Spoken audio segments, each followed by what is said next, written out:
حياكم الله وأهلا وسهلا بكم.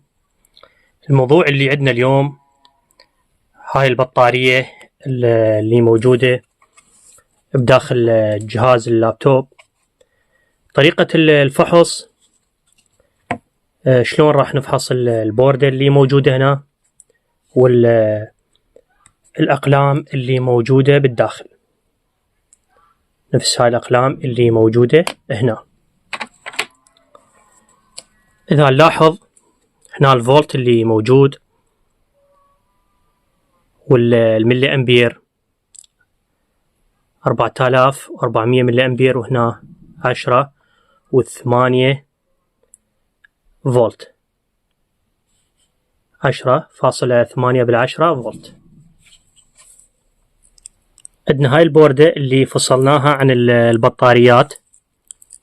إذا نلاحظ هاي القراءات اللي موجودة ما تكون أوضح.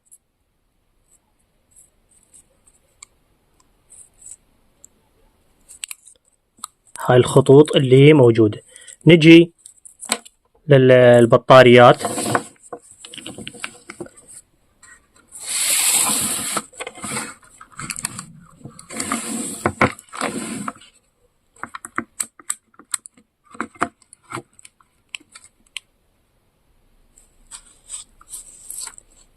قيس البطارية هنا 2 فولت. البطارية الثانية أيضا 2 فولت. لازم نقيس البطاريات.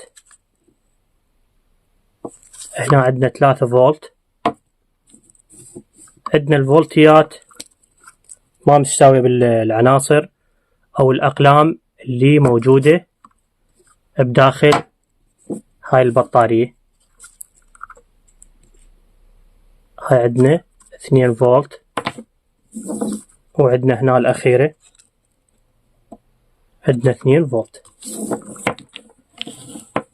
المشكلة اللي موجودة داخل بطارية اللابتوب تكون هي بالبطاريات. طريقة الاستبدال، استبدلهن بأقلام اللي موجودة اللي عندنا، نفحصهن. بطاريات يكون فولت جيد، وراح يكون الربط على التوازي. كل أقلام 2 راح يكونن على التوازي، والمجموع راح يكون على التوالي. بهالطريقة الأطراف الموجبة، وهنا أطراف عندنا هنا السالبة وهنا الموجبة. وهاي البوردة عندنا هذا الطرف، عندنا هنا بالأسود هذا الموجب، وعندنا هذا السالب. يبقى 3 خطوط عندنا هنا.